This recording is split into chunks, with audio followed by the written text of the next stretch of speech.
பசிக்குது ஃப்ரெண்ட்ஸ், ரொம்ப ஜாலியா ட்ரெயின்ல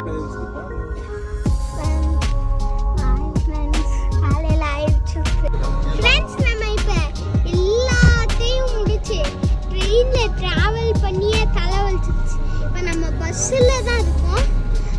நம்ம வந்து இப்ப ரூம்க்கு தான் போறோம். பாருங்க ஃப்ரெண்ட்ஸ்,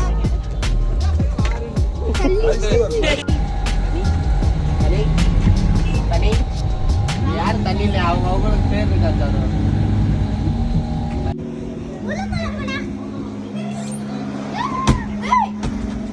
நான் இருக்கேன்டா, பேசாம